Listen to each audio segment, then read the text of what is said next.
Hi hello ನಮಸ್ಕಾರ ಎಲ್ಲ ಪ್ರೀತಿಯ ಚಾಲಕ ಮಿತ್ರರಿಗೆ. ಸ್ನೇಹಿತರೆ, ಏನು ಈ ರ್ಯಾಪಿಡೋ ಪರವಾಗಿ ಕೆಲವೊಂದಿಷ್ಟು ಸೋಷಿಯಲ್ ಮೀಡಿಯಾಗಳಲ್ಲಿ ವಿಡಿಯೋಗಳನ್ನ ಮಾಡೋಂಥವ್ರು ಆಟೋ ಚಾಲಕರುಗಳು ಅಷ್ಟು ಕೇಳ್ತಾರೆ ಇಷ್ಟು ಕೇಳ್ತಾರೆ ಅಂತೇಳಿ ದೊಡ್ಡದಾಗಿ ಬಾಯಿ ಬಿಡ್ಕೊಳ್ತಾರೆ. ಇದನ್ನು ಸರಿಪಡಿಸಬೇಕಾದ ಇಲಾಖೆಗಳು ಏನು ಮಾಡ್ತಾ ಇದ್ದಾವೆ ಅಂತ ಯಾವನು ಬಾಯಿ ಬಿಟ್ಟು ಮಾತಾಡಲ್ಲ. ಯಾಕೇಳಿ, ಇಲಾಖೆಗಳನ್ನ ಪ್ರಶ್ನೆ ಮಾಡೋದಕ್ಕೆ ಗಂಡಸ್ತನ ಇರಬೇಕು ಅಲ್ವಾ? ಸುಮ್ಮನೆ ಏನೇನೋ ಬಾಯಿಗೆ ಬರುತ್ತೆ ಅಂತ ಮಾತಾಡೋದಲ್ಲ. ಆಮೇಲೆ ಒಂದು ವಿಡಿಯೋ ಕೂಡ ಇದೆ, ಇವ್ರದೇ ರ್ಯಾಪಿಡೋ ಅಂದರೆ ಒಂದು ಸಂಸ್ಥೆಗೆ ಸಂಬಂಧಪಟ್ಟವರು ಕೂಡ ಇವತ್ತು ಲಂಗು ಲಗಾಮ್ ಇಲ್ಲದೆ ಅವರೇ ಫೋನ್ ಮಾಡಿ ನಮ್ಗೆ ಇಷ್ಟು ಕೊಟ್ಟರೆ ಬರ್ತೀವಿ ಅನ್ನುವಂತಹ ಒಂದು ವಿಡಿಯೋವನ್ನು ಒಬ್ಬರು ಗ್ರಾಹಕರು ಕೂಡ ಹಂಚ್ಕೊಂಡಿದ್ದಾರೆ. ಅದನ್ನು ಹಾಕ್ತೀನಿ ನೋಡಿ. प्रोफेशनल ऐप, जब एक इंसान राइड बुक करता है आपको पिकअप लोकेशन भी पता होती है, आपको ड्रॉप लोकेशन भी पता है, फिर जो अमाउंट आप स्क्रीन पे दिखाते हैं आपके कैप्टन वो अमाउंट क्यों नहीं चार्ज करते? What happened? My brother came to my city for an exam and it was very important exam for him. He had to reach the exam location by 3:30.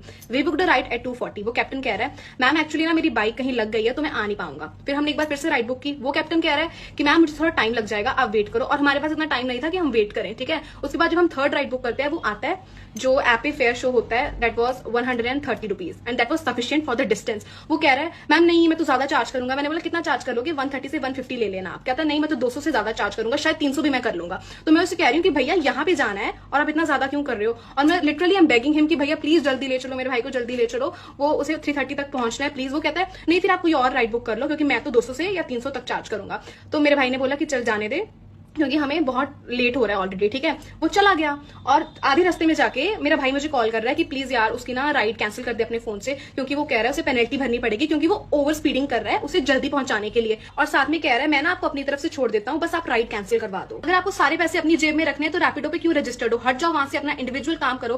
We adjusted because we know what Rapido is the most unprofessional app. जब एक इंसान ride book करता है आपको pickup location भी पता होती है, आपको ड्रॉप लोकेशन भी पता है, फिर जो अमाउंट आप स्क्रीन पे दिखा ಏನಾದರೂ ಒಂದನ್ನು ಮಾಡಲೇಬೇಕಲ್ವಾ? ಅದೇ ಥರನೇ ಪ್ರತಿಯೊಂದು ವರ್ಗದಲ್ಲೂ ಕೂಡ ಕೆಟ್ಟವರು ಇದ್ದೇ ಇರ್ತಾರೆ. ಎಲ್ಲಿಲ್ಲ ಹೇಳಿ ಕೆಟ್ಟವರು? ರಾಜಕೀಯದಲ್ಲಿಲ್ವಾ? ಅಲ್ಲ, ಉದ್ಯೋಗಗಳನ್ನ ಸರಿಯಾದ ಮಾರ್ಗದಲ್ಲಿ ಹುಡುಕೊಂಡು ಜೀವನ ಕಟ್ಕೊಳ್ಬೇಕಾದ್ರೆ ಯಾವುದೋ ಕಂಪನಿ ಪರವಾಗಿ ನಿಂತ್ಕೊಂಡು ಪ್ರಚಾರ ಮಾಡ್ತಾರಲ್ಲ, ನಾಚಿಕೆ ಆಗಲ್ವಾ ನಿಮಗೆಲ್ಲ? ನಾಚಿಕೆ ಆಗಲ್ಲ ಸರ್ಕಾರನ ಕೇಳಬೇಕು ಅಂತ? ನಮಗೆ ಸರ್ಕಾರವಾರ ಮೀಟ್ರ್ ಕೊಟ್ಟಿದೆ. ಇದಾರ್ರೀ ನಮ್ಮಲ್ಲೂ ವರ್ಗದಲ್ಲಿ ಇದ್ದಾರೆ. ಯಾವ ವರ್ಗದಲ್ಲಿ ಇಲ್ಲ ಹೇಳಿ? ಕಿತ್ಕೊಂಡು ತಿನ್ನೋರು ಯಾವ ವರ್ಗದಲ್ಲಿ ಇಲ್ಲ? ಎಲ್ಲ ವರ್ಗದಲ್ಲೂ ಕಿತ್ಕೊಂಡು ತಿನ್ನೋರು ಇದ್ದಾರೆ. ಅದರಲ್ಲಿ ನಮ್ಮಲ್ಲೂ ಇದ್ದಾರೆ ಕೆಲವರು ಕಿತ್ಕೊಂಡು ತಿನ್ನೋರು. ನಾವು ಹಲವಾರು ವಿಡಿಯೋಗಳಲ್ಲಿ ಹೇಳಿಲ್ವಾ? ಮೆಜೆಸ್ಟಿಕ್ಕು, ರೈಲ್ವೆ ಸ್ಟೇಷನ್ಗಳು ಹೋಗ್ರಿ, ಅಲ್ಲೆಲ್ಲ ನಿಮ್ಮನ್ನು ಕಿತ್ಕೊಂಡು ತಿನ್ನೋರೇ ಇರೋದು ಅಂತ. ಆ್ಯಪ್ಗಳನ್ನ ಬಳಕೆ ಮಾಡಿರಿ ಹೋಗಲಿ. ಅಂಥ ಸಂದರ್ಭಗಳಲ್ಲಿ ಇಲ್ಲ ಕಂಪ್ಲೇಂಟ್ ಕೊಡಿ. 112 ಫೋನ್ ಮಾಡಿಬಿಟ್ಟು ಪೊಲೀಸವ್ರನ್ನ ಕರೆಸಿ ಕಂಪ್ಲೇಂಟ್ ಕೊಟ್ಬಿಟ್ಟು ಕಂಪ್ಲೇಂಟ್ ರಿಜಿಸ್ಟರ್ ಮಾಡಿ ಲಾರ್ಜ್ ಮಾಡಿರಿ ಕಂಪ್ಲೇಂಟ್ಗಳನ್ನ. ನೀವು ವಿಡಿಯೋ ಮಾಡಿ ಹಾಕಿದ ತಕ್ಷಣ ಇಲ್ಲಿ ಎದುರಿಸಿದ ತಕ್ಷಣ ಎದುರ್ತಾರೆ ಅಂತಲ್ಲ, ವ್ಯವಸ್ಥೆಯನ್ನು ಹೇಗೆ ಸರಿಪಡಿಸ್ಬೇಕು ಅನ್ನೋದ್ರ ಬಗ್ಗೆನೂ ಕೂಡ ಗಮನ ಹರಿಸ್ಬೇಕಾಗುತ್ತೆ. ಆಮೇಲೆ ಕೆಲವರು ಯೂಟ್ಯೂಬರ್ಗಳು ಭಾರಿ ದೊಡ್ಡದಾಗಿ ಕೊಚ್ಕೊತಾರೆ, ನಾವೇ ಸಾಚ, ನಮ್ಮನ್ನು ಬಿಟ್ಟರೆ ಇನ್ಯಾರೂ ಇಲ್ಲ ಅಂತ. ಯಾರು ಸಾಚ ಇಲ್ಲಪ್ಪ. ನೀನು ಕೂಡ ತಲೆ ಹೊಡೆದೇ ಮಾಡೋದು. ನೀನು ಏನಾದರೂ ಬುಕ್ಕಿಂಗ್ ತೊಗೊಂಡು ಹೋಗ್ಬೇಕಾದ್ರೆ ಒಂದೇ ಬುಕ್ಕಿಂಗ್ ತೊಗೊಂಡು ಹೋಗ್ತೀಯಾ? ಬೇರೆ ಬೇರೆ ಬುಕ್ಕಿಂಗ್ಗಳು ಹುಡುಕೊಂಡು ಹೋಗ್ತೀರಾ? ಒಂದು ಕಸ್ಟಮರ್ದು ಬುಕ್ಕಿಂಗ್ ಕೊಂಡಿಸ್ಕೊಂಡು ಇನ್ನೊಂದು ಹುಡುಕ್ತೀರಾ? ಅದೇ ಥರನೇ ನೀವು ಹೆಂಗೆ ದುಡ್ಡು ಮಾಡಬೇಕು, ನೀವು ಹೆಂಗೆ ತಲೆ ಹೊಡಿಬೇಕು ಅಂತ ಬಂದಿರ್ತೀರೋ, ಹಂಗೆ ಕೆಲವು ಕಂಪ್ನಿಗಳ ಪರವಾಗಿ ಪ್ರಚಾರ ಮಾಡ್ತಾ ಇದ್ದೀರಲ್ಲ, ಈ ಕಂಪ್ನಿಗಳೇನು ಶಾಶ್ವತ ಅಲ್ಲ. ಅದನ್ನು ಕೂಡ ಅರ್ಥ ಮಾಡ್ಕೊಳ್ಳಿ.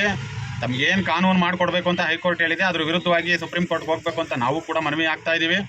ನಾವು ಸುಪ್ರೀಂ ಕೋರ್ಟಲ್ಲಿ ಹೋಗಿ ಫೈಟ್ ಮಾಡ್ತೀವಿ. ಆದರೆ ನಿಮಗೇನು ಕಾನೂನು ಮಾಡಿಕೊಟ್ಟಿದ್ಯಾ? ನೀವು ಮಾಡ್ತಾ ಇರೋದೇ ಇಲ್ಲೀಗಲ್ಲು. ಅದರಲ್ಲಿ ವೀಡಿಯೋಗಳನ್ನ ಮಾಡಿ ದೊಡ್ಡ ಸಾಚಾಗಳ ಥರ ನೀವು ಬಿಲ್ಡಪ್ಗಳು ಬೇರೆ ಕೊಡ್ತೀರಾ. ಇವೆಲ್ಲ ಸರಿಯಲ್ಲ. ನಿಮ್ಮ ವೇನಲ್ಲಿ ನೀವು ಬದುಕ್ತಾ ಇದ್ದೀರಾ, ನಿಮ್ಮ ವೇನಲ್ಲಿ ನೀವು ಬದುಕಿ. ನಿಮ್ಮ ವೀಡಿಯೋಗಳನ್ನ ಮಾಡಬೇಕು ಮಾಡಿ, ಬೇರೆ ಬೇರೆ ವಿಚಾರಗಳಲ್ಲಿ ಬೇರೆ ಬೇರೆ ಕಂಟೆಂಟ್ಗಳಿದೆ ಮಾಡಿ. ಅದು ಯಾಕೆ ಒಂದು ಕಂಪನಿ ಪರವಾಗಿ ಮಾಡೋದು? ಆಟೋ ಚಾಲಕರುಗಳನ್ನೇ ಕೆಟ್ಟವರು ಅನ್ನೋ ರೀತಿಯಲ್ಲಿ ಬಿಂಬಿಸುವಂತಹ ವೀಡಿಯೋಗಳೇನಕ್ಕೆ? ನಾವು ಬಿಂಬಿಸಬೇಕು ಅಂತ ನಿಂತ್ಕೊಂಡ್ರೆ ಬೇಕಾದಷ್ಟು ರೀತಿಯಲ್ಲಿ ಮಾಡ್ಬೋದು ವೀಡಿಯೋಗಳನ್ನ ಅಲ್ವಾ? ದಯವಿಟ್ಟು ನಿಮ್ಮ ಕೆಲಸ ಏನೋ, ಪ್ರತಿಯೊಬ್ಬರಿಗೂ ಕೂಡ ಬದುಕುವ ಹಕ್ಕಿದೆ, ಪ್ರತಿಯೊಬ್ಬರಿಗೂ ಜೀವಿಸುವ ಹಕ್ಕಿದೆ, ಪ್ರತಿಯೊಬ್ಬರಿಗೂ ದುಡಿಯುವ ಹಕ್ಕಿದೆ. ದುಡಿಯೋದಕ್ಕೆ ಅಂತಲೇ ಕಾನೂನಾತ್ಮಕವಾಗಿ ಕಾನೂನಿನ ಚೌಕಟ್ಟಿನ ಒಳಗಡೆನೂ ಕೂಡ ವ್ಯವಸ್ಥೆ ಮಾಡ್ಕೋಬೇಕಲ್ವ? ಆ ವ್ಯವಸ್ಥೆಗಳನ್ನ ಮಾಡಿಕೊಂಡು ದುಡಿಯುವಂಥ ಕೆಲಸ ಕಾರ್ಯಗಳನ್ನ ಮಾಡಿ.